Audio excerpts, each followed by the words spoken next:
Welcome to the D&D Fitness Radio Podcast, brought to you by your hosts, Don Saladino from New York City and Derek Hansen from Vancouver, Canada. In episode 14, Don and Derek discuss how we can better educate the fitness consumer in the age of social media. You know, sometimes maybe this fluffiness is what we need to keep people intrigued. Yep.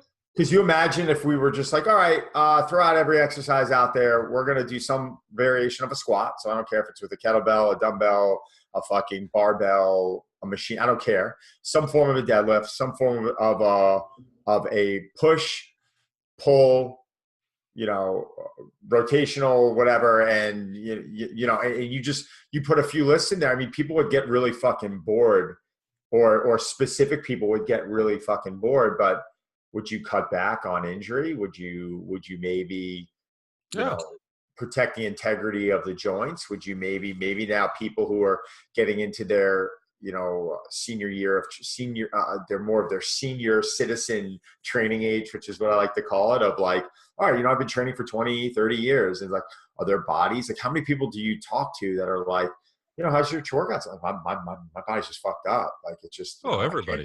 Yeah, like Jim Quinn, one of my buddies, who's an ex-Olympia competitor, and he's like a beaten dog. Yep. The guy's literally had dozens of surgeries, back surgeries. He's really starting to train more like probably the way that we train now. This was a guy, doing dumbbell seated shoulder presses with 150s at one time. I remember, yep. Set to 10, like a strong dude, and now he can't raise his arms overhead. Yeah, so. Like Ronnie Coleman, right? How many hip replacements has he had? Have you seen him? Have you gone to his Instagram page? I haven't recently, but maybe. Dude, I was at the Olympia a few years ago when he came out after his first surgery. I could have had a 6-month-old baby crawl to the mic faster than he was able to walk. It was one of the saddest things I've ever seen in bodybuilding. It was one of the saddest things I've ever seen. The guy couldn't walk. Yeah. And I'm just saying, all right, well, that's a really, fuck bodybuilding. That's such I just say bodybuilding because the reality is people want to build their bodies. I'm not saying to compete. That's competitive bodybuilding, but I just. But the same could be said for powerlifting. I squatted 1,100 pounds, but I'm screwed for the rest of my life, right? Yeah, it's almost funny because like the powerlifters make fun of the bodybuilders and the bodybuilders just don't even really fucking care. Yeah. Whatever, like they look like shit. It's like they look like shit, but like what's more archaic? What's more of a joke? Like, fine, you can pick up, 3 lifts, on a specific plane, and that's the only way you can fucking move. And you can look at powerlifting and just say there is so much, like look at how a powerlifter bench presses. I mean, there's so many things wrong with the position he's in, the high arch, the position his lower back's in, the super wide grips. So the range of motion is, completely limited. So he has less room to move the bar. Like there's so many things you look at and be like, what the fuck's the point? Like to say you hit a number. On the other hand, these fucking bodybuilders that just go up there and they look good, but they're probably the most unhealthy human beings I've ever met. Yeah. Yet everyone's wrong. They're all fucking idiots. It's like, oh, this one sucks, that one sucks. I'm just like, guys, like, you're all fucked up. Well, there was an interesting example where I had worked with this Olympic weightlifter, and I think he could, clean and jerk, I don't know, like 475, press over his head, 475. And he had never bench pressed ever. Right. So I was working with some football players. They did their 225 bench reps. And he's like, oh, I said, you should try it. Right. Never bench press, really. And he went over and I think he put up like 37 reps at 225, never bench press. So what does that tell you about, carryover? Yeah. Right. Like the guy's just athletic and strong. And obviously he's done some pressing. Right. But 37 times is ridiculous. I mean, I went into my workout today with Tiago and all I did was kettlebell clean to push press and pull-ups. That was our workout today. Great. Like done. Like awesome. Great day. And to be honest, at the end, we hit like 3 sets of biceps and triceps. Yeah, sure. Just because we were like, fuck it, let's just throw it in and get a little pump. But that was really it. And then we were gone and I was done. Like we just need to get a little bit more simplistic with this stuff. I think we need to show people that, there are, unfortunately, you have these certified internet trainers that never worked with an individual in their life. They don't know how to call an audible. They don't know, they just apply, they rely on their own genetics because a lot of them look good, and they basically apply what they're doing to themselves to help other people. And I can't wait till we clean that up.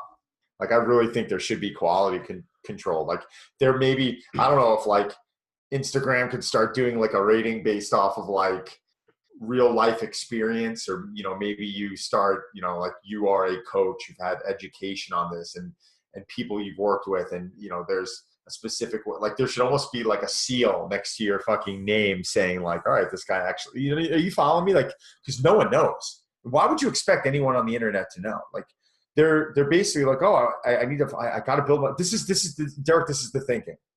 Oh my God, I need a better butt. I need a better butt. What are the gold standards for personal training certification? I don't know. Like, is there anything? You know what? The more that time goes on, the answer is no. I mean, at the time, I remember CSCS was like, ooh, everyone was like certified strength and conditioning specialist. But, but most of the education, I feel like, that really gets us better are the things that don't really give us a document for it. Yeah. Like, yeah, you know what? I went through all 3 levels of TPI, and I got all national certifications and RKC and SFG and, and all the specific things. Like, these are just tools that I wanted to have for my toolbox. But, now it's like, I don't really know. Like, I'm more interested in hearing a thought process. I'm interested in hearing a direction. So if someone comes into me and they're like, okay, and they're a new coach, and I'm like, well, do you have anything? They're like, yeah, I got my FMS, and I did my hard style kettlebell, and, I went out and I took these seminars and listened to specific coaches like Derek Hansen and Gray Cook, or certain people where, like their thought, like, wow, like a New York Sports Club trainer isn't going to go, sit through a, 2-day seminar with Derek Hansen. But I think as someone in our position, we're going to start knowing people that wow, that's an intelligent decision that you made there. So as for the gold standard, I think there's so much crap out there. It's like, who gives a fuck? Like, I keep my national certification just for insurance purposes. Yeah, absolutely. I just keep it to keep it. Like, I'm just like, all right, whatever. I pay $200 a year, and I send in my continuing education credits, which I wish I can do even more, but I probably take, 2 or 3 courses a year now. That's it. But, like, I'm driving out here and I'm on a 40-minute conversation with Charlie, and we're just talking.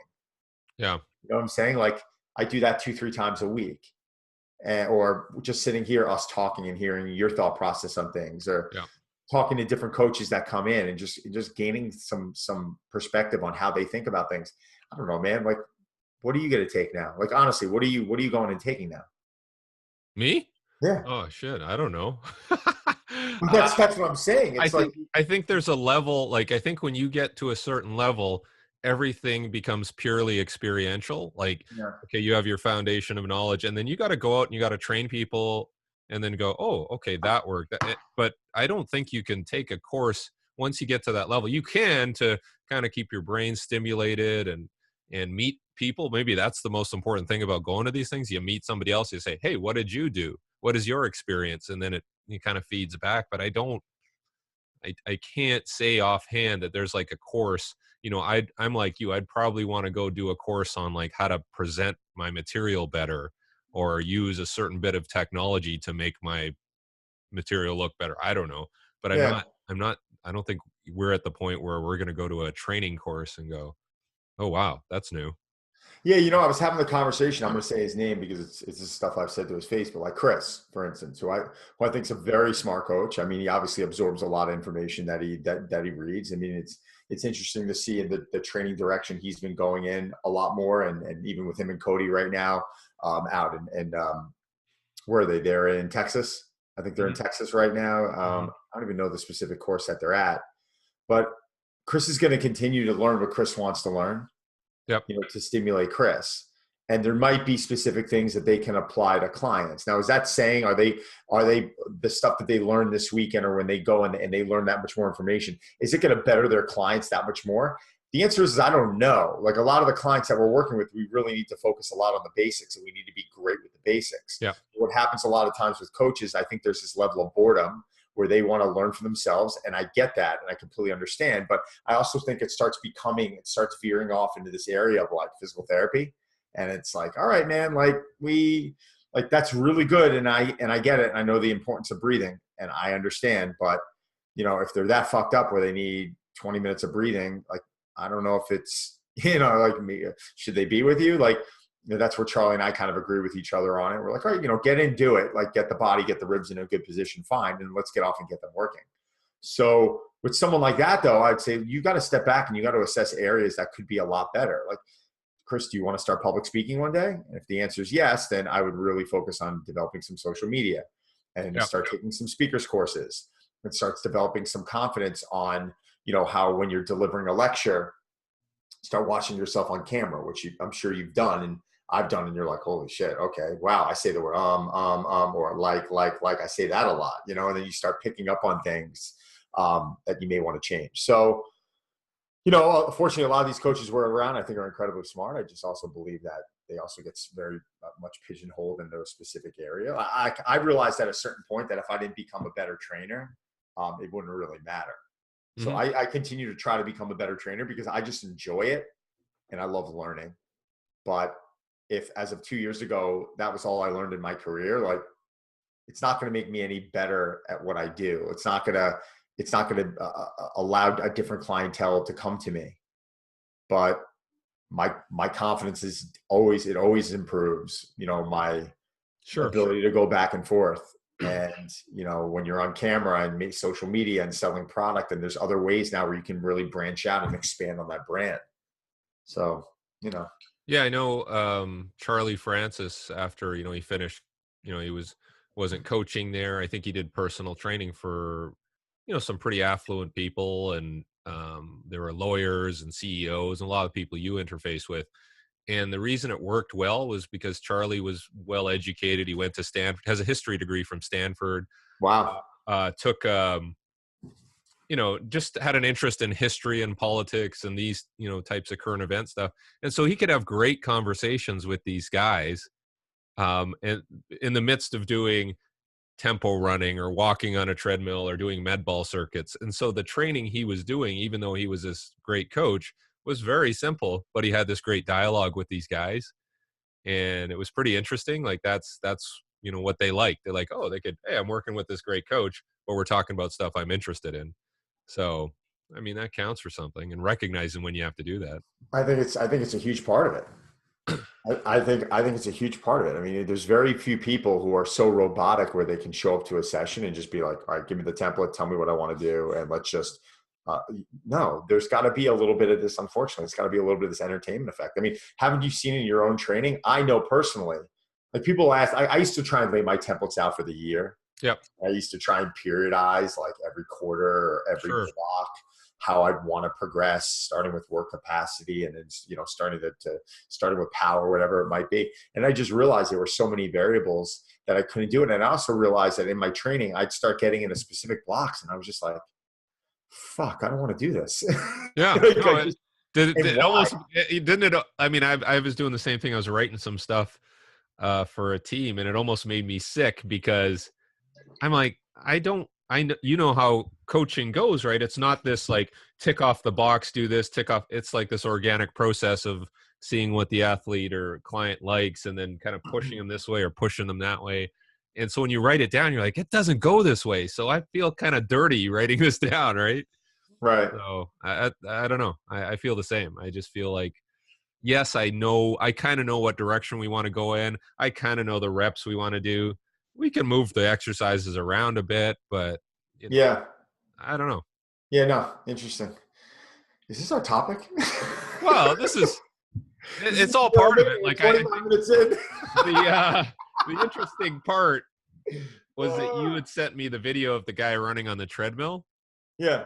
And I got to send you back the diagram I put together on that guy. And the fact that people can simply, like you said, they film themselves doing something.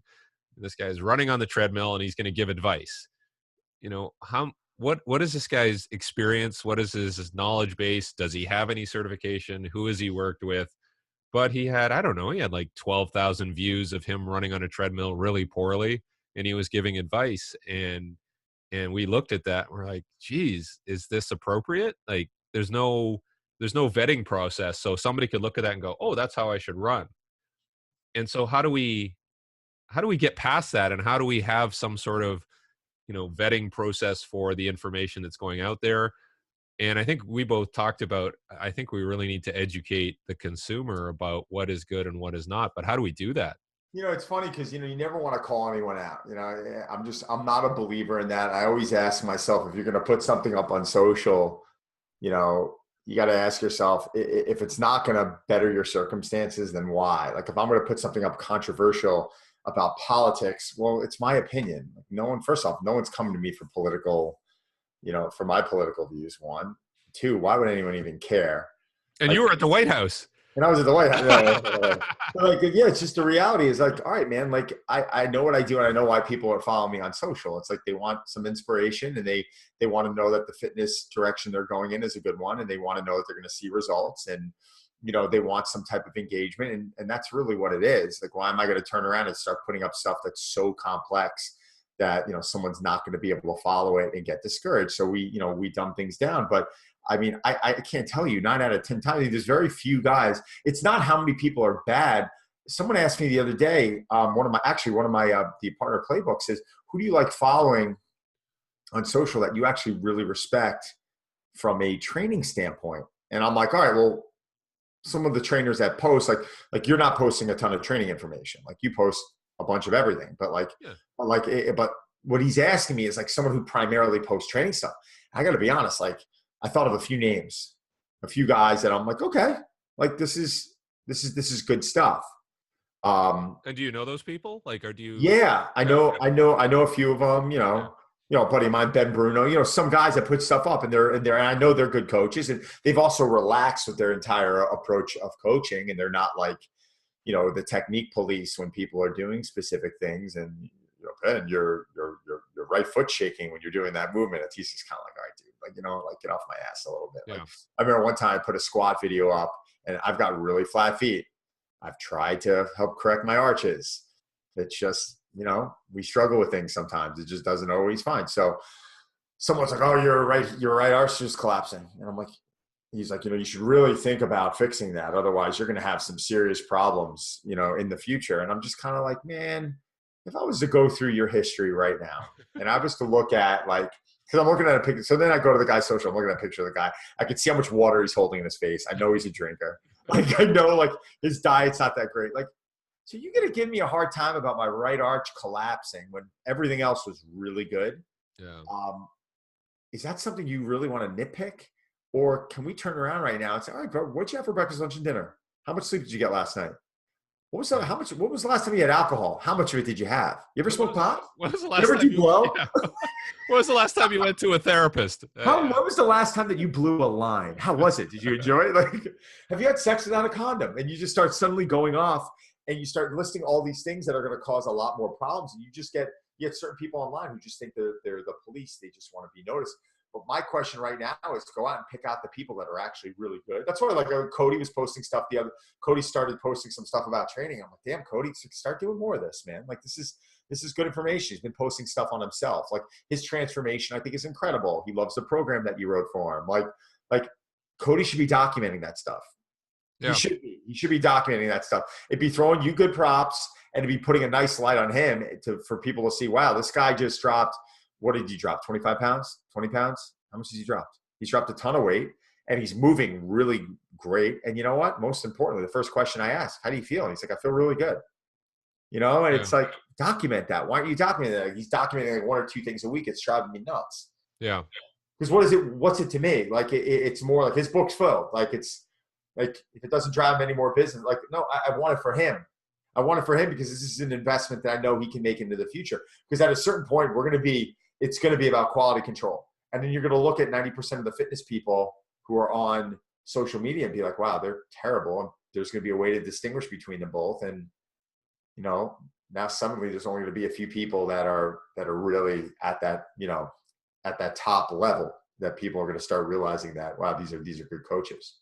So, it's interesting because I have like I've always kind of been this way, and there are a couple of people, that I knew earlier who did these types of things. But when I go and buy something, and I'm sure you're the same, I kind of put some research into it. So right now I'm looking at online teaching platforms. So there's a couple out there like Udemy, Teachable.com, and I'm trying to figure out, okay, what is the best thing for me? So I create my little spreadsheet and I put all of the things down, all the details, all the specifications, all the prices, and then I look at all the user reviews like, hey, and I spend a lot of time on that, but I don't know if people do that with their purchases, and especially looking for, say, a trainer or somebody to follow for physical exercise. I think it's definitely like, oh, that looks kind of cool, or and you kind of touched on that, or somebody recommended I do this, but they're not putting in the time to really research it. What do you Right. think? Right. I know it's funny. My wife does so much research on this stuff. She's kind of like you in that sense. Like she'll go look at reviews. She'll go to like chat groups and start asking people their Yeah. experiences with things. I think it's really cool. Even when we were away in DC for 24 hours and, I see her on her phone, she's researching and she's looking into things. I'm kind of, it really depends on what for. Like if I'm going to go, and I pretty much do it every year, I probably at some point either hire someone from a nutrition standpoint or going for specific bloods with a different doctor, just to get a perspective. And I've been doing that every year for 20 years, but it takes me, it's like a lot of time. Hmm. I'm not like, oh, I got to find someone and I just go search and find someone. It's just something where I'm doing so much research throughout the year that I run into something like, for instance, Ben House is a perfect example. Yeah. Like I met Ben, and he actually did me a huge favor. But I met Ben. I got to listen to his course. I was really interested. I was like, "You want to go have lunch?" We went and had lunch. We started talking.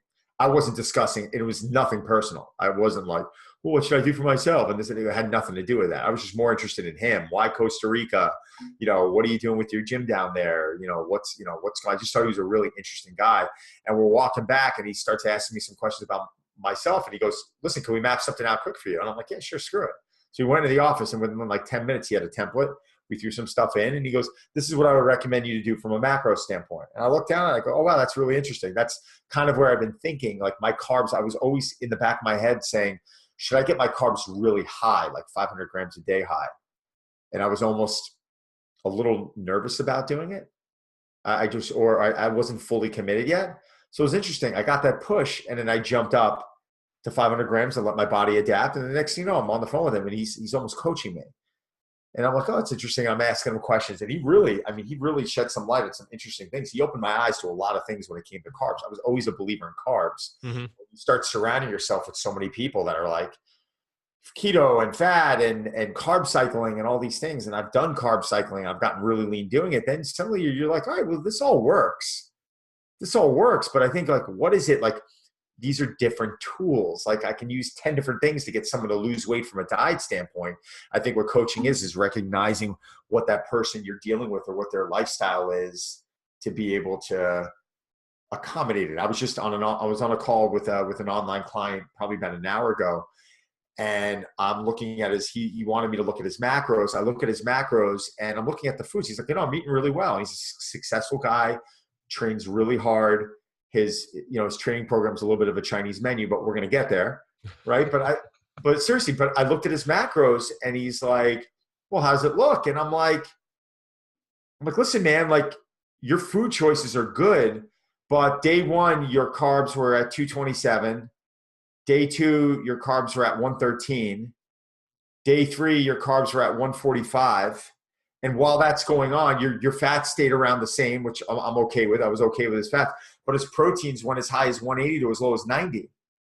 I'm like, you're not giving your body time to be able to improve. It's no different than saying like, all right, man, like, well, I'm going to give you a workout routine and we're going to confusion method.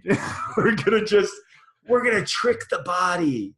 And it's the confusion theory. And every day we're going to change the reps and change the sets. And though like someone might feel like they're getting into good shape, they're not really improving any qualities. Like it's just a big cluster, but I'm sore all the time. I'm like, great, but you look terrible and you're moving even worse. So I just turned him, and then it was more of like, all right, well, let's try and get that under control a little bit. And then I wrote down his macros. And then I turned to him and I said something I wouldn't say to a lot of people because he was really stressed out about having to increase his meal frequency. Yeah. He's 3 solid meals a day and he's getting like nuts and all this BS. I'm like, listen, you know what? Let's get 2 shakes a day. He's like, really? Like, I thought we were supposed to get real food in. And I'm like, no. You know, the protein powder I'm recommending right now, Garden of Life Sport, it's, you know, it's high quality, but we're gonna add a pretty clean carbohydrate to that, which is going to equate to about, on 2 shakes, is about 70 grams a shake. And we're going to do that in between meals. And then that will get our macros up to a certain point. Then I want you to stay there for about 2 weeks. And we're going to keep it really boring and monotonous. And then we're going to see what happens. Well, what do you mean what happens? I'm like, well, first thing I'm interested in is energy. I want to see how you, and then I want to see how your sleep, what happens to your sleep and your recovery. If we get your energy, sleep, and recovery really good, then I believe that, you know, our performance is going to go through the roof. And you might even burn more body fat because he's stating that he's got 6 or 7 pounds he has to lose. Mm-hmm. But someone like myself, I'm not drinking 2 shakes a day. Like, I'm kind of beyond it. Like, I'm not stressed out about food. I can pack my meals. I can get my meals in. It's fine. If I had to, like, you know, I'm sure I'd be fine doing that also. But, you know, there's just so many different approaches, and it really needs to be in accordance to that individual that we're working with. And people forget that. But it's interesting, like the way you went through that is you kind of said, okay, show me what you're doing now. And then you did your sort of gap analysis and like, what's he missing? What's, you know, what needs to be pulled out? What needs to be put in? And I don't think a lot of people do that. They just go, hey, this is your program. And they haven't done that pre-analysis of, well, let's see what they're doing. Right. And I think that's a huge part. And maybe that's what's happening with social media is that, hey, here's an exercise, do this, but there's no context, you know? I couldn't agree with you more. I mean, I just put together a program that I'm going to be launching for my, you know, people are asking me about my muscle and fitness cover. And I'm like, all right, could I have your diet? And I'm like, I can't really launch my diet. Like, it's not really applicable to everyone. Like, so I turned around, I said, this is what I did. And then I gave recommendations, male, female, 2 palms, 1/5 size, you know, and I went through that range because I was trying to do something that wasn't that stressful and that we didn't really need a scale on, because most people don't want to use a scale, nor for the majority of the goals out there do I think they even really need it. Yeah. But like what I put down, I mean, it was really in the beginning a struggle for me because I just can't give this one size fits all thing. And even when I'm doing my custom programming, like, I make people aware that they have to deviate off of that or ask questions. Well, I don't have a sled. What do I do? They ask me the questions and we get back to them. So now we're typically customizing what they need. Does that make sense? Yeah. So that's, I mean, again, it's not, here you go, run with it. If it was, God, life would be so much easier. Yeah, it was interesting. Like the conference last week that I was at, it was NFL strength coaches and we're presenting to them, and there's like a panel discussion after, and you know, the coaches are asking questions like, oh, what would you do for this? What would you do for that? And one of the presenters up there, which I was kind of bitching to you about, he kept replying with like, well, it depends. Well, it depends. Well, it depends. And after a while, I think we got to be careful with that kind of response, because I think you do have to actually offer some advice. You're going to scare the crap out of someone. Yeah, you really are. I mean, I completely agree. But on the other hand, it's funny because when I hear someone give that response, you know that, like, all right, well, their head's in the right spot. Yeah. But people are coming to you for a little bit of direction and answers. And I think we get so caught up all the time in giving the best thing for each individual. And when you're speaking in a conference, like, yeah, I think like Charlie even says it, like, Charlie's trying to enable people to think for themselves.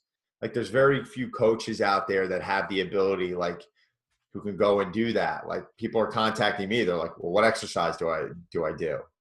And I'll be like, well, it depends. Like, they're going to get turned off by it. So yeah, I completely agree with you. Sometimes you got to give some direction and just say, all right, you know what?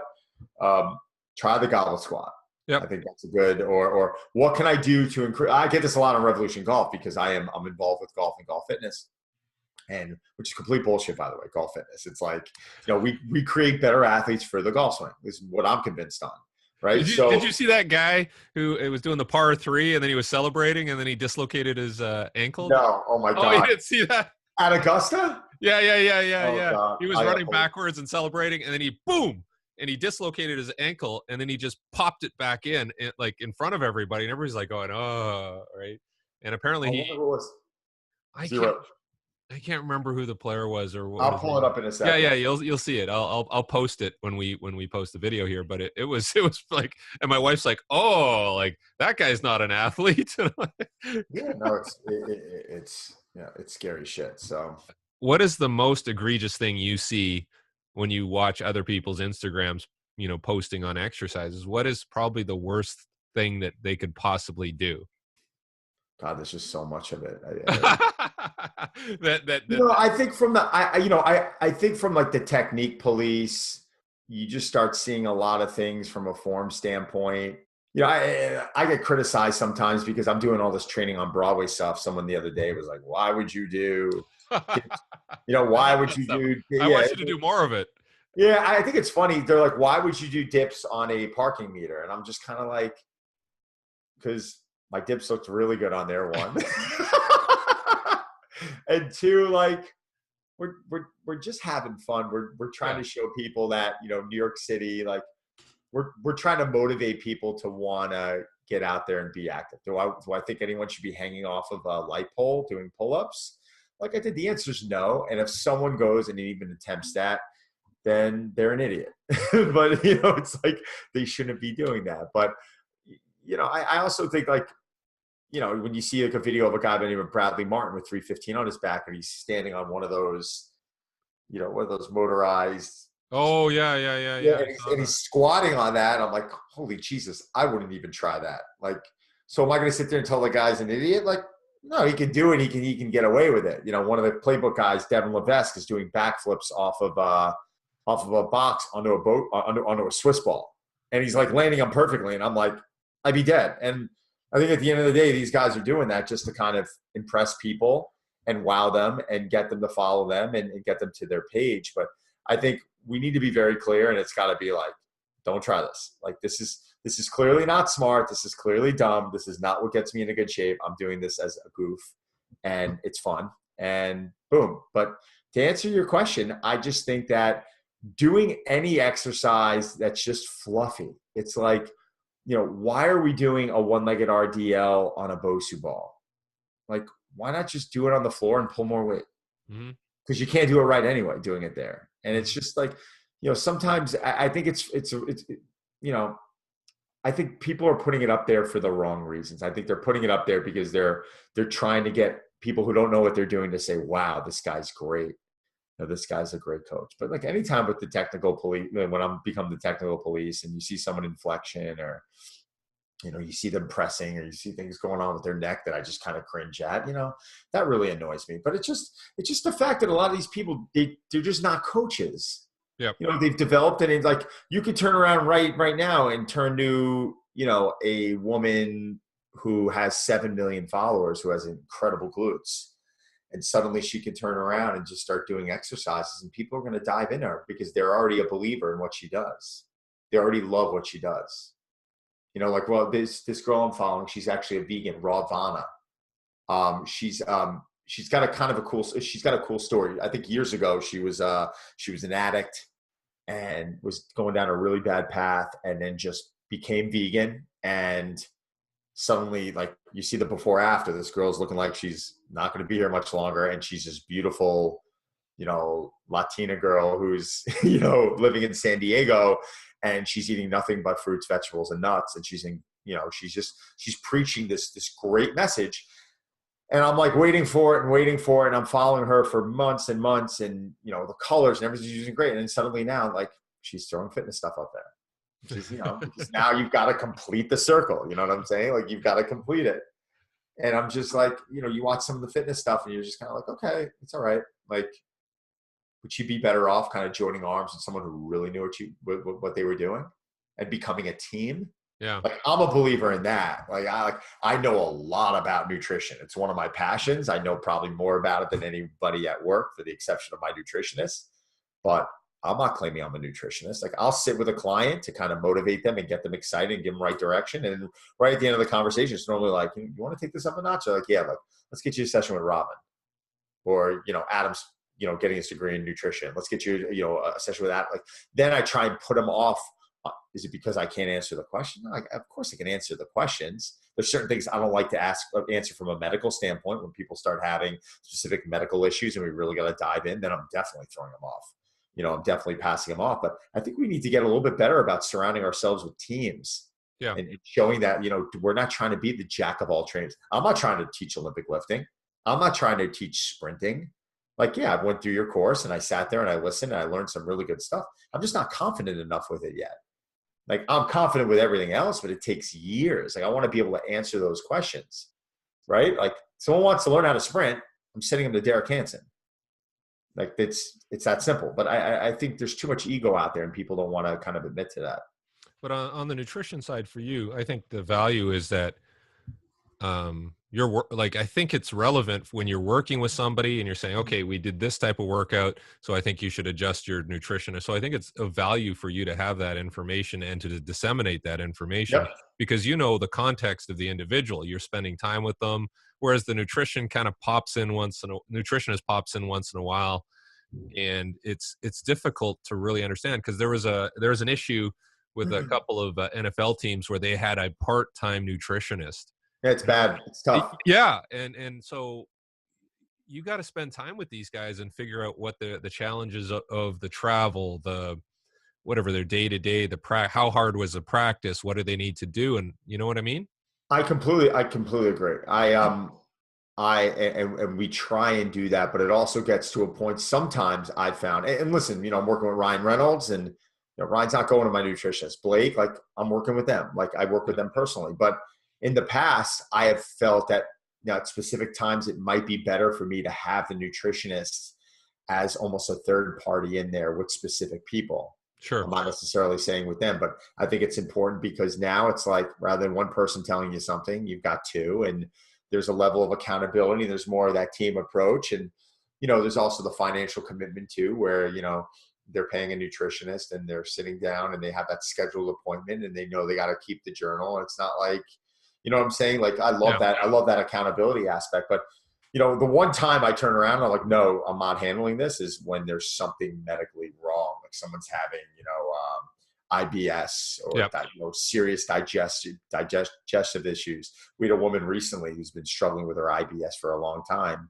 And, we had to turn around and we had to get her some sessions, and we had to really dive in for a while, to the point where I didn't even really want to take her money. She's a teacher. I was like, listen, let's try and help you out and figure it out. And finally, with the help of our nutritionist, we were able to crack the code, and she dropped 10 pounds. And like, looking at her every day now, I'm like, oh my God, this one looks different. She looks fantastic. And I wouldn't have been able to do that. Like, sometimes there needs to be that appointment. But agreeing with you, like, when you're on the track and you're dealing with that guy and that he's coming to practice maybe lacking sleep a little bit, or you're looking at his performance is starting to drain a little bit, and through his peers what they've been doing at night, it's a little bit different. You can kind of lie to that coach if he's seeing that person once a week. If you're in front of him every day, or her, it's a much different story. Yeah, because I'm sure that the agent and the manager and the coach of Conor McGregor are going, we need to bring in a psychologist now to deal with this guy because he's throwing stuff at a bus, right? They're not going to, you have to look at these specific. It's incredible. I was so sick over that when I heard yesterday. Why? I'm not a Conor McGregor fan. Yeah. I'm not a UFC fan. I don't care if it's on. I watch it. I'm fine, but there's no like love or passion there like there is with like baseball.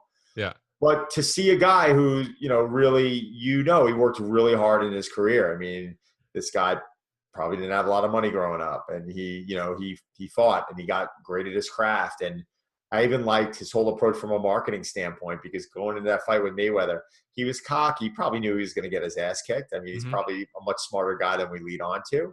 But again, trying to develop that buzz to get people really amped up about it, that put dollars in his pocket. And just to see one stupid thing kind of throw his whole career away. First off, he's going to have lawsuits up the ass. But it's like, it's sad. It's sad. I mean, how hard, like, we've all worked in business, or you see people working in business, and to see all that time spent to get to a certain point, and then knowing that was, I'd say, a 10-second turnaround in his career. Sure. I mean, from the point where he was running to the gate, someone could have grabbed him, stopped him, it was over. But by the time he speed walked to the gate, grabbed the gate and threw it through, you're probably looking at I don't know, 7 to 10 seconds. So a 7 to 10 second decision where someone didn't have the smarts or the know about to stop him. Now it's like lawsuits. Now I'm curious to see how much of that Mayweather money is going to go into lawsuits. Is Oh Dana yeah. White going to let him back in the UFC? Or is he going to be banned for life? They were already pissed off at them. It's sad, man. People take it for granted. I mean, it really is. It's there's poor decision making in every sport, and it's just sad to see someone who's so good in one area and then so bad in the other. And that's why I believe, and you hear me say it a lot of times when we're talking, you have to have a team. And the team around you, I don't mean it's your boy from high school that you got on payroll because he doesn't have a job. You need to have a team around you. You need to step back and recognize the areas, not only in business, in sports and life, that you're not good at. And when you're not good at that, you got to have those people who can shed some light on you that are really good. That's why it's like, my team, I've got a whole group of them, but, looking at someone like Tiago or Kim, like people that have been working with me, they tell me when I'm wrong. Hmm. They can tell me, they're like, no, I don't agree with you here. And they're not afraid to do so. And I have so much respect for them on that. And I have other people in my life that are like afraid to tell me something. I'm like, well, why? Like, what am I going to do? I'm going to fire you? Like, I'm going to stop talking to you. It's ridiculous. Like, if you're disagreeing with me, say it to me so I at least can respond with you're right, or no, I think you're wrong and this is why. But what happens is people will take that information or that thought process and they'll run in the corner. They might chirp about it. And they're not doing, they're as equal as guilty. They're as equally as guilty, if that Yeah. makes sense. And do you think that we kind of need to change our approach to social media and say like Instagram? You talked about calling people out.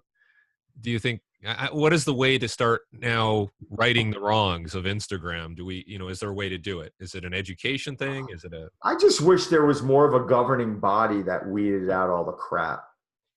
You know what I'm saying? Like, I just wish there was almost like, like you've got that verification symbol up there. Like, what's the point of it? It's the point of that verification symbol is so no one is copying your account and putting out false information. So people know that the person putting out that information is really coming from them.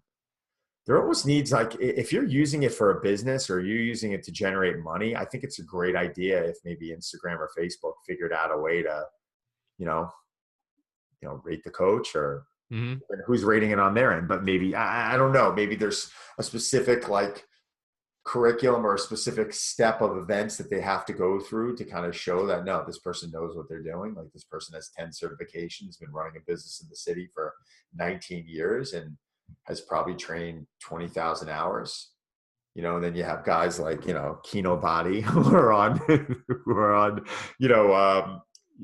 24 years old. And, it just, the father has money and is putting a lot of money into marketing, and they're selling programs because the guy takes his shirt off and he looks decent. Mhm. Like, is that, is that quality control? The answer is no. But, it's a free country and people can buy or purchase whatever they want. It's just sad because we could be progressing as a society a lot more than where we are, because I think of the amount of crap that's out there. So does it frustrate me? I mean, it may sound like it does. I mean, I really don't care. I mean, I do and I don't. I mean, I'd like to see it cleaned up, but I'm focusing on me, just like you're focusing on you. And I'd like to see it cleaned up. I just don't think it's ever going to be. Yeah, and I mean, I think you are the same as me. Is I think we feel a bit of a responsibility to kind of, provide some sort of leading guidance out there. Right.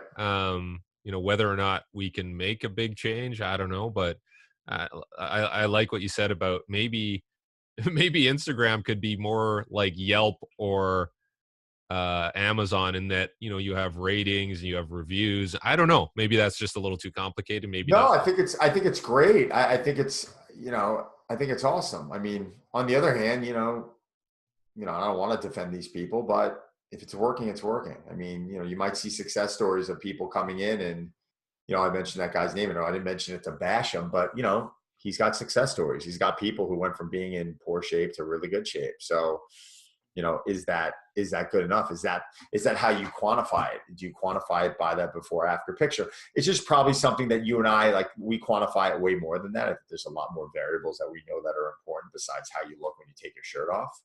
yeah. Uh, but again, it's I think we got to just focus on us. And, I think the cream always rises, and, I think it's that simple. If you're speaking to somebody who's a consumer of like fitness information, exercise, or looking for a personal trainer, what would you tell them to look for? I would say, one, you got to see if the person's really a coach.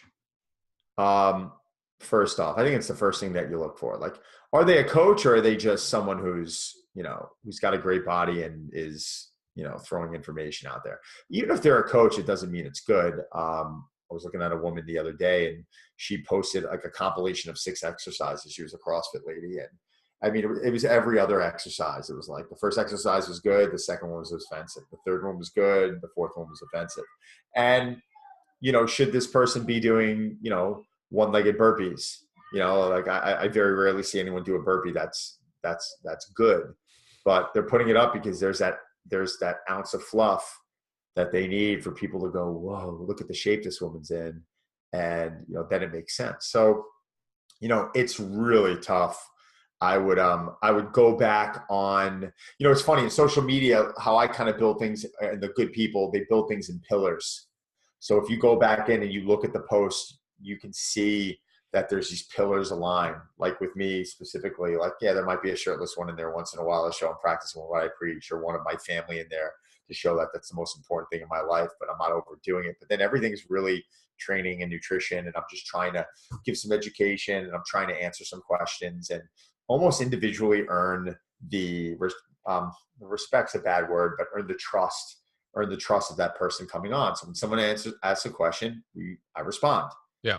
It's like you're trying to give an answer. And so someone the other day, I'm having pain when I deadlift, and I'm like, well, don't deadlift. And it sounds like a wise ass response, but I'm not expecting people to know that. Like, they're like, all right, well, I hear deadlifts are great. Yeah. But it really hurts. What should I be doing? For us, it's like, well, duh, stop deadlifting. Yeah. For other people, they're like, yeah, but I thought it was good for me. And I see everyone's doing them. So is the pain going to go away because I get it stronger? And I'm like, no, let's not. We don't want, and it's really kind of doing that hand holding. And I believe if you do enough of that, if you respond enough to good quality questions, and you do that in time, then you will build up a stickier following that's coming to you for the right reasons. That's coming to you because they really want to improve. I think it's a long process to build a following like that, but I feel like it's a much better way to do it. Yeah, because I obviously I'm watching your stuff, and it's nice to see, like you said, there's some entertainment value, but at the same time, you guys are very prescriptive. Like there's explanations, you have discussions in your stories. Like you're talking to somebody, there's a discussion. Yep. People can ask questions, so it's a nice mix of telling stories, but also informing people. Like this is why we're doing what we're doing. Yeah, and like the other day, someone asked me about intermittent fasting, and my answer very easily could have been, it depends. Yeah. But I have a general idea who is asking the question. I have a general idea on why they're asking it. And I said, listen, for general population, for the general public, I do not like IF. And I just left it at that because it was a story and I couldn't talk too long. Yeah. But if someone wanted a real explanation on why, then I can go into the details. Well, the general pop isn't sleeping enough, and they're eating poorly, and they're doing IF because they're lazy, and they just don't want to eat till 1 o'clock, or they're not hungry, and they don't want to meal prep. So it's an easy way out. But what's that doing for your hormones long term? But there's research showing that actually hormone weight could be good. Yes, but that's for someone maybe like me who's really in tune with their body. And yes, I believe that IF can help out with digestion, and it's a great reset. But depriving the body of the nutrients it needs to heal and thinking that's going to detox the body to me. No, detox the body with organic fruits, vegetables, proteins, and carbs. That's how we detox the body. So there's different ways of thinking of things, but like, yeah, you very well can go, it depends. But I think it also comes down to, like you just said, it was one of my favorite things that you said today so far was, come on, man, like at a certain point, give an answer. Like, yes, it depends, but you know what? You're asking me this question. I have a general idea why you're asking me this, so I'm just going to shoot from the hip and give it. Now if you're someone like, well, but wait a second, I've been measuring out my macros every day, and I don't cheat, and my training is here, and I'm using Omega Wave, and some of you are like, whoa, you're someone completely different right now. Like this is not the general. Then I can dive in and give a little bit more of it. All right, man, listen, maybe IF every week wouldn't be a bad idea. Why don't you test it out and see how it works for yourself?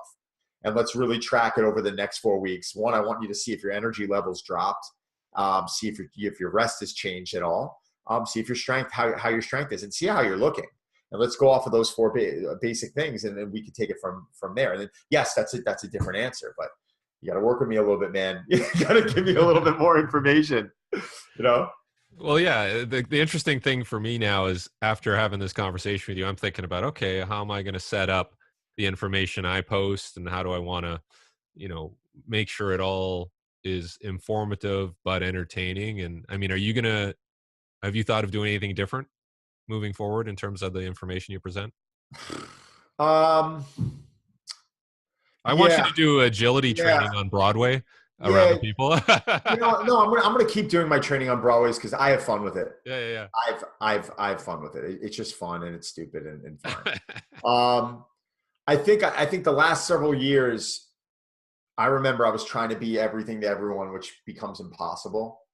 And then you start really, really dumbing things down early on. And you know what? I think I'm finding that fine line of like not going too simple, but not going too complex, and trying to almost live in the middle. Like I feel like the material I'm putting out there, it's very doable for everyone. I mean, Hmm. yes, like I put up a kettlebell snatch yesterday. Should everyone be doing a kettlebell snatch? No, but it's a lot safer than someone doing an Olympic snatch. And I think there's a lot more of a different purpose for it also. So, I'm trying to give things that are universal. I'm trying to give things that people are working towards. But no, I'm just going to kind of keep doing that. I think, and I just got to continue that message. I mean, what about you? Yeah, I'm trying to make everything extremely simple and then Yeah. surround it with, some entertaining stuff. And like what you were talking about, this boredom factor. And I think a lot of the time somebody asked me a question about what's a really good warm up for, before a game. Or I said, if we wanted to make it really, really boring, I would do short accelerations and then make them longer over like a 15-minute period or 20-minute period. Right. That's really freaking boring, right? But it Right. it still gets the job done. If you make them go backwards, forwards, jump around, then it gets more interesting. But I've had really good luck just by having people accelerate, faster and longer over a period of time, and they're like, yeah, I feel ready to go. So Right. And that's the point, right? yeah, but I do understand the entertainment component of it, and I'm just trying to figure out what proportion of that needs to be present. How many times do I need to do pull-ups on a light post on Broadway, right? Right. To keep people interested, because if I just go completely to the boring effective side, I don't think I'm going to catch as many fish, right? Yeah, I also would like, I mean, out of you, I know I'd like to see more. I mean, you're one of the smarter coaches I've ever met. So, I mean, I'd like to see more of that. Like, maybe that's for selfish purposes, but anytime you put something up where it's like a sprint instruction, or, I haven't really seen you do much stuff on pull-ups, or like Cody's program that he was discussing.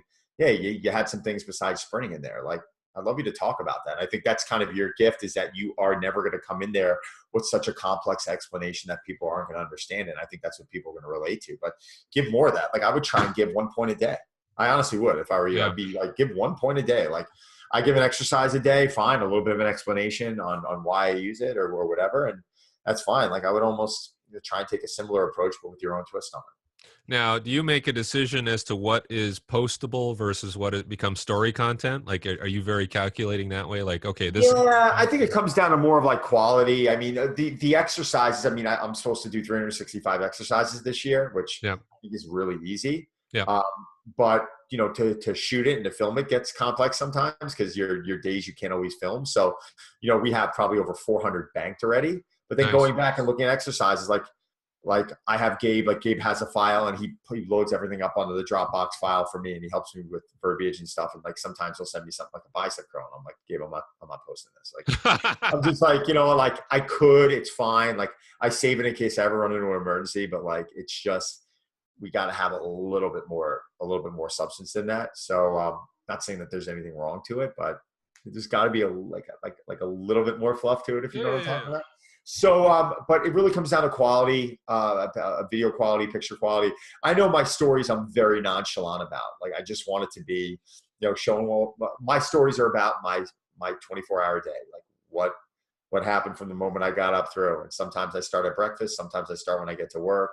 Sometimes it's me and, Charles singing onto the camera, just because No, it's part of us. It's part of our personality. It's part of who we are. Like, we need to show people that training's not all about, the screening and, Yeah. just, I'll never forget, like, when we were, the original TPI screenings that we were doing, and we had we had the gauges to measure angles, and we had all this, what goniometers. We had Yeah, yeah, goniometers. yeah, Remember yeah. that? I'm using goniometers to measure internal and external rotation. And like, after a while, I'm just like, give me a break, man. Like, it's like we're not doctors, man. We're coaches. Like, it's okay. Yeah, It's yeah. all right. Let's calm down. Um, that's it. Cool.